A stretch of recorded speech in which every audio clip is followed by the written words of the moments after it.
ক্ষমতায় বসার আগে থেকেই ভারতের উত্তর পূর্বের সেভেন সিস্টার্স রাজ্যগুলোর দিকে বাংলাদেশের অন্তর্বর্তী সরকারের মুখ্য উপদেষ্টা মোহাম্মদ ইউনূসের লোভী নজর যে আছে সেটা বোধহয় নতুন করে বলার দরকার পড়ে না। বিভিন্ন সময়ে বিভিন্ন জায়গায় বিভিন্ন প্রেক্ষিতে তিনি সেভেন সিস্টার্সকে ভারত থেকে বিচ্ছিন্ন করা নিয়ে নানান মন্তব্য করেছেন। তার এসব মন্তব্যকে কেউ কেউ এক ধরনের পাগলামি বলে, আমরা কেউ কোনো গুরুত্ব দিইনি। ভারত সরকার কিন্তু যথেষ্ট গুরুত্ব দিয়েই যে দেখেছে বিষয়টা, তার প্রমাণ এই অঞ্চলে সৈন্য সমাবেশ ও যুদ্ধাস্ত্র মোতায়েন করে ভারত পরিস্থিতির মোকাবিলা করার জন্য তৈরি হয়ে আছে। কলকাতায় এক ধরনের পণ্ডিত আছে যারা ভারতের এই তৈরি থাকাকে মশা মারতে কামান দাগা বলে মজা করেন। তো আরেক দল পণ্ডিত বলেন বাংলাদেশের বিরুদ্ধে ভারতের আগ্রাসী মনোভাবের পরিচয় এটা। অর্থাৎ তারা ওই ইউনূসের যেসব দলবল বাংলাদেশে বসে যেসব কথা বলে তারা তাদের সাথে যেন সায় দেন। বাংলাদেশেও নিশ্চয়ই কিছু মানুষ আছেন, ওই যে বললাম, যারা ভারতের এই তৈরি থাকাকে ভারতের সম্প্রসারণবাদী মনোভাব হিসেবে সমালোচনা করেন। কিন্তু এটা যে ভারতের সম্প্রসারণবাদী মনোভাব নয়, বরং নিজ দেশের অখণ্ডতা রক্ষার জন্য তৈরি থাকা, সেটা স্পষ্ট হয়েছে হঠাৎ ধরা পড়া একটি ঘটনায়, যাকে বলে কেঁচো খুঁড়তে সাপ বেরিয়ে আসা, কিংবা তার চেয়েও যদি কোনো ভয়ঙ্কর উদাহরণ দেয়া যায় সেটা বলা যায়। এক্ষেত্রে কি সেই ঘটনা, কারা আছে এই ঘটনার পেছনে, ঘটনার পিছনে কি ষড়যন্ত্র আছে, সব বলবো এই ভিডিওতে। তবে তার আগে একটি অনুরোধ, খবরের অন্তরালের খবর জানতে ক্যালকাটা ডায়ালগস চ্যানেলকে সাবস্ক্রাইব করুন, লাইক দিন, কমেন্ট করুন। আপনারা একটি খবর ইতিমধ্যে বাংলাদেশের মিডিয়াতে খুব ছোট্ট করে দেখেছেন, বড় কোনো খবর নয়। দেখেছেন যে মায়ানমারের কুকি চিন প্রদেশের সন্ত্রাসী গোষ্ঠী কুকি চিন ন্যাশনাল ফ্রন্টের সন্ত্রাসীদের জন্য, যাদের নাম হচ্ছে কেএনএফ, এই সন্ত্রাসীদের জন্য তৈরি করা ছিল 50,000 কমব্যাট ইউনিফর্ম বা যুদ্ধের পোশাক। সেই পোশাক তৈরি ছিল কোথায়? চট্টগ্রামে। কাদের জন্য? মিয়ানমারের কুকি চিন প্রদেশের তাদের বিদ্রোহী গোষ্ঠীর সন্ত্রাসীদের জন্য, বিদ্রোহীদের জন্য এই পোশাক। সেই পোশাকগুলো ধরা পড়েছে চট্টগ্রামের এক পোশাক তৈরির কারখানায়। কেএনএফ জঙ্গিরা তারা মায়ানমারের জুন্টা সরকারের বিরুদ্ধে লড়াই করছে, যেমন করছে রাখাইন প্রদেশের আরাকান আর্মি। আর এই লড়াইতে বিদ্রোহীদের মদত দিতে বান্দরবন, টেকনাফ এই এলাকায় ঘাঁটি গেড়েছে আমেরিকান সেনা। অর্থাৎ বিদ্রোহীদের মদতে কারা আছে? আমেরিকা। সুতরাং সবাই ভেবেছে বিদ্রোহীদের জন্য পোশাক তৈরির ব্যাপারটা বর্তমান প্রেক্ষিতে খুবই স্বাভাবিক, বড় কিছু অস্বাভাবিক ঘটনা নয়। এজন্য মাথা ব্যথা করার কি দরকার? তাই খুব ছোট্ট করে খবর। ঝামেলা তো হচ্ছে মায়ানমারের সঙ্গে, ভারতের তাতে কি? কিন্তু এটা যে হিমশৈলের ওই চূড়ার মতো সমুদ্রের জলের উপরে ভেসে থাকা সামান্য ব্যাপার নয়। জলের নিচে যে লুকিয়ে আছে হিমশৈলের বিরাট অংশটা, সেটা বোঝা গেল একটু অনুসন্ধান করতেই। আমি অনেকদিন ধরেই বলছি বাংলাদেশের সেনাপ্রধান ওয়াকারুজ্জামান ভারতীয় সেনাকর্তাদের সঙ্গে নিয়মিত যোগাযোগের মধ্যে আছেন। উপযুক্ত সময়ে ভারত থেকে সবুজ সংকেত পেলেই ইউনূস প্রশাসনকে উৎখাত করতে নেমে পড়বেন জেনারেল ওয়াকার। এই নামার বিষয়টা ঠিক হয়ে গিয়েছিল গত মার্চের মধ্যে, যার জন্য আমরা বারবার একটা কথাই বলেছি, 31শে মার্চের সময়সীমার মধ্যে শেখ হাসিনা আবার ফিরবেন বাংলাদেশে। কিন্তু সবই হতো, কিন্তু শেষ মুহূর্তে ট্রাম্প ডিগবাজি খাওয়ায় থমকে যেতে হয়, সমস্ত প্ল্যান পাল্টে যায়। যেভাবে ট্রাম্প ডিপ স্টেটের পুরনো প্ল্যান ফলো করে বাংলাদেশে ঘাঁটি গাড়তে চাইছেন এবং ইউনূস খলিলুরের মতো দল যেভাবে দেশকে তুলে দিতে চাইছে আমেরিকার হাতে, তাতে ভারতকে নতুন ভাবে এগিয়ে যাওয়ার কথা ভাবতে হচ্ছে। এই ভাবনা বলুন আর দুর্ভাবনা বলুন, একে কয়েক গুণ বাড়িয়ে দিয়েছে এই বিপুল পরিমাণ যুদ্ধের পোশাক আবিষ্কার হওয়ার ঘটনা। এই যে পোশাকটা, বিপুল পরিমাণ পোশাক আটক করেছে কে? বাংলাদেশের পুলিশ নয়, চট্টগ্রামের পুলিশ নয়, আবিষ্কার করেছে, এটা ধরা পড়েছে, ধরে ফেলেছে বাংলাদেশের সেনাবাহিনী। চট্টগ্রামের পুলিশ নয়, পুলিশ জানতো কিন্তু সবকিছু, কিন্তু কিচ্ছু করেনি। কারণ সেনার যে ডিভিশন আছে চট্টগ্রামে, তারা আবার খলিলুর রহমানের অনুগত, তার হুকুমে চলে। শেষ মুহূর্তে ওয়াকারের বিশেষ বাহিনী গিয়ে এই পোশাকের ডেলিভারি আটকে দেয়, জব্দ করে সমস্ত পোশাক জব্দ করার পর বাংলাদেশ থেকে এক উদ্বেগজনক তথ্য ভারতীয় গোয়েন্দা ও নিরাপত্তা সংস্থাগুলো পেয়েছে, আর তাতে সৃষ্টি হয়েছে প্রবল আলোড়ন। খুব সঙ্গত কারণেই ভারতের সন্দেহ হয়েছে সংগোপনে সেভেন সিস্টার্সকে নাশকতার মাধ্যমে বিচ্ছিন্ন করার একটা প্রক্রিয়া শুরু হয়েছে। কেএনএফ জঙ্গিদের জন্য পোশাক ভারতের উত্তর পূর্বাঞ্চলের স্থিতিশীলতার জন্য হুমকি, একটা হুমকি স্বরূপ এবং একটি সম্ভাব্য বৃহত্তর সমন্বিত পরিকল্পনা। কেন বলছি? কারণ এর মধ্যে বাংলাদেশের সরকার জড়িয়ে আছে, আমেরিকা জড়িয়ে আছে, আরো বিদেশি শক্তিরা জড়িয়ে আছে। আর এই পরিকল্পনার প্রত্যক্ষভাবে জড়িত মোহাম্মদ ইউনূস, যিনি এখন আমেরিকার ব্লু আইড বয়। গোয়েন্দা সংস্থার সূত্র অনুসারে চট্টগ্রাম মেট্রোপলিটন পুলিশ এই ঘটনা চেপে দিতে চেয়েছিল। অভিযানের বিস্ময়কর এই ঘটনা হওয়া সত্ত্বেও ঊর্ধ্বতন বাংলাদেশি পুলিশ কর্মকর্তারা নীরব রয়েছেন, একটিও কথা বলছেন না।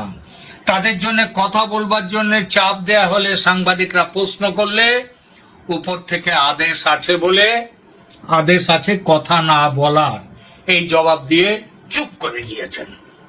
এতেই বোঝা যায় যে এই পোশাক তৈরির ঘটনা কোনো সামান্য অকিঞ্চিতকর ঘটনা নয়, বরং এর পেছনে গভীর রাজনৈতিকভাবে সুরক্ষিত একটি নেটওয়ার্ক আছে। ভারতীয় গোয়েন্দা মহল ক্রমবর্ধমানভাবে উদ্বিগ্ন, কারণ বিশেষ করে জনসংখ্যার পরিসংখ্যান যেটা বলে, তাতে কুকি-চীন সম্প্রদায়ের মধ্যে নারী ও শিশু, যারা বাংলাদেশে যে কুকি-চীনরা আছে, তাদের সংখ্যা খুব বেশি হলে 1 লক্ষ সর্বসম্মত, সব মিলিয়ে, মানে নারী ও শিশু মিলিয়ে, অর্থাৎ যদি 1/3ও যদি ধরা হয়, তাহলেও সেটা হয় 30,000-এর বেশি নয়। তাহলে 50,000 পোশাক তৈরি কাদের জন্য পোশাকটা তৈরি, সেটা বলবো একটু পরে। কেএনএফ হলো মূলত বুম বলে একটা উপগোষ্ঠী আছে, তাদের থেকেই সশস্ত্র ক্যাডার তৈরি হয় বেশি। অনুমান করা হচ্ছে যে তাদের সম্ভাব্য যোদ্ধার সংখ্যা 10,000 থেকে 15,000-এর বেশি নয়।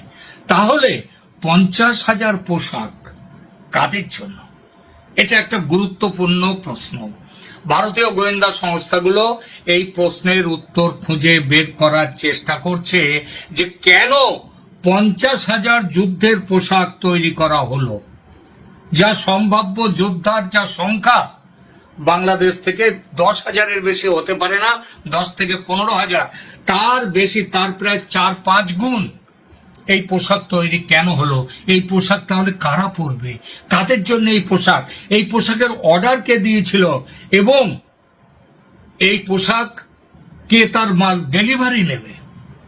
এবং আরো গুরুত্বপূর্ণ বিষয় হলো, এই ধরনের অভিযানের জন্য টাকা কে দিয়েছে, অর্থাৎ এই পোশাক তৈরির টাকা, যেটা অন্তত ভারতীয় মুদ্রায় প্রায় 4 থেকে 5 কোটি টাকা খরচ হবে, এবং বাংলাদেশের মুদ্রায় যা 6 কোটি টাকার উপরে দরকার হবে বাংলাদেশি টাকায়, সেই টাকাটা কে দিল?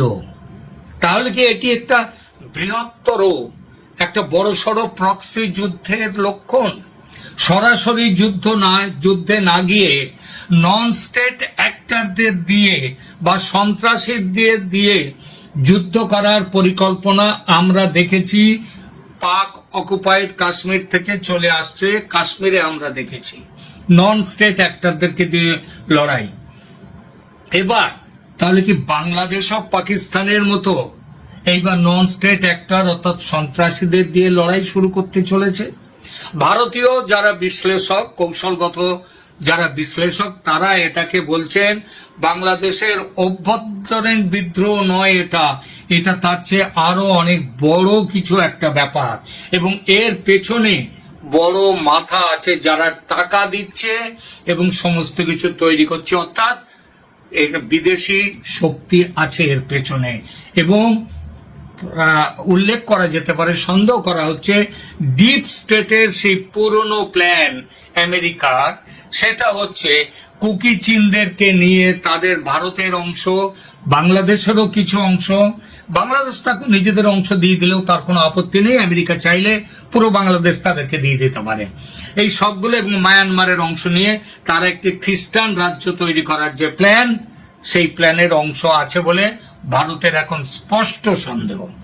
মায়ানমারে একই সম্প্রদায়গুলো, তারা চীন নামে পরিচিত, আর সীমান্ত অতিক্রম করে ভারতে এসে তারা পরিচয় ভিত্তিক বিদ্রোহ, অর্থাৎ একটা ত্রিভুজ তৈরি, মায়ানমার, ভারত, বাংলাদেশের কিছু অংশ। গোয়েন্দা প্রতিবেদনগুলি নিশ্চিত করেছে যে কেএনএফ, তারা এইবার বলছি 50,000 পোশাকের পেছনে আর কারা আছে, শুধু কেএনএফ সন্ত্রাসী জঙ্গিরা নয়। গোয়েন্দারা জানাচ্ছেন যে কেএনএফ এখন নয়, 2-3 বছর আগের থেকে একটা ইসলামী একটা সংগঠন তাদের সাথে আঘাত করেছে। এই ইসলামী সংগঠনটার নাম কেএনএফ করেছে কি জামাতুল আনসার ফিল হিন্দাল সারকিয়া, সংক্ষেপে JAFHS। আবার একবার বলছি নামটা, জামাতুল আনসার ফিল হিন্দাল সারকিয়া।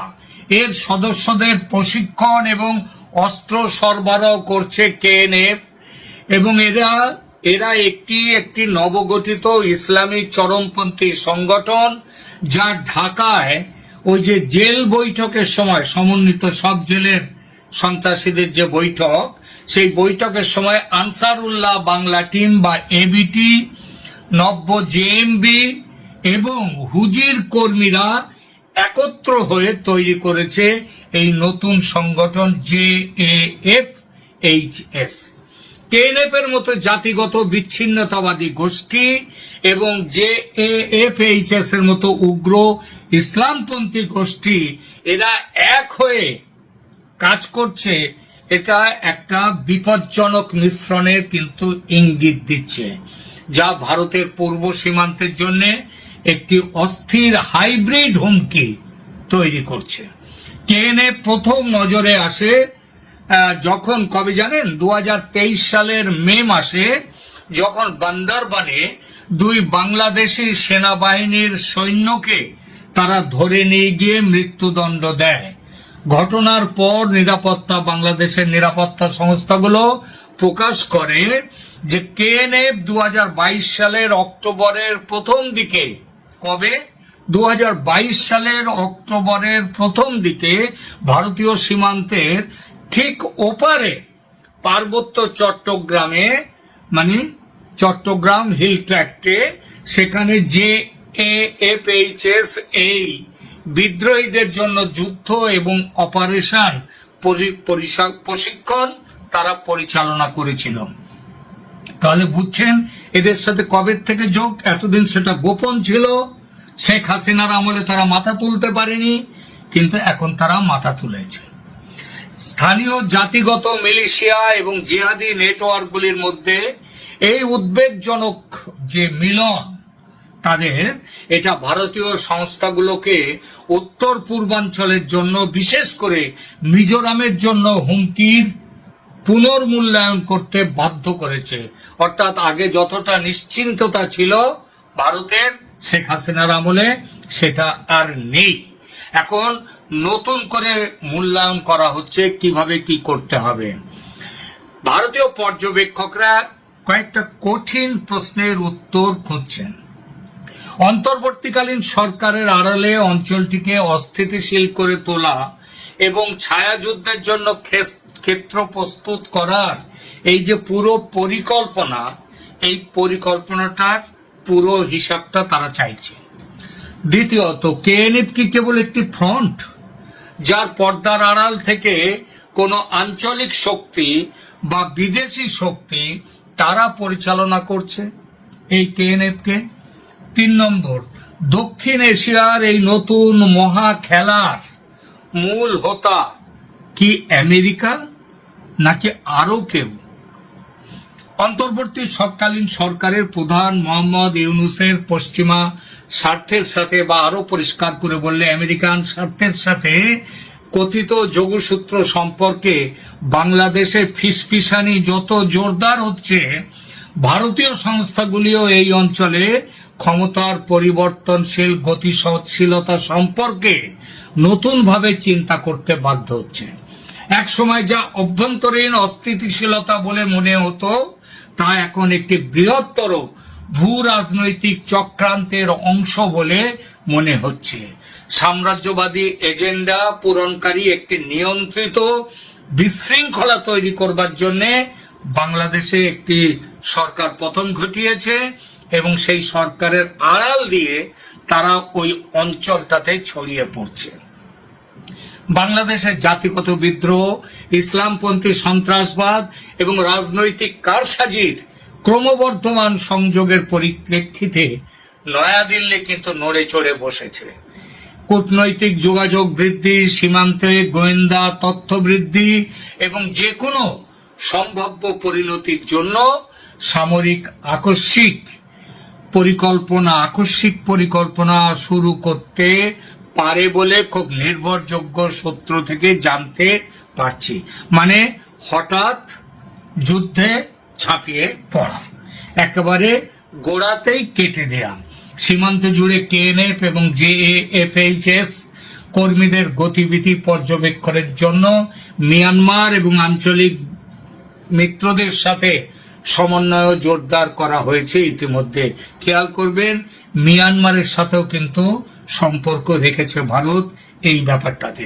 এই সব পর্যবেক্ষণ খুব বেশি দিন ধরে চলবে না। জরুরিভাবে যে ভারত সিদ্ধান্ত নেবে এবং নাশকতার মূলে থাকা বাংলাদেশের ইউনূস সরকারকে গদিচ্যুত করে নাশকতার শিকড় উপড়ে ফেলতে ভারত যে আর দেরি করবে না, এটা কিন্তু এই খবর সাউথ ব্লকের বাতাসে ভেসে বেড়াচ্ছে। খুব শিগগির উপমহাদেশে একটি যুদ্ধ পরিস্থিতি তৈরি হলে কেউ অবাক হবেন না।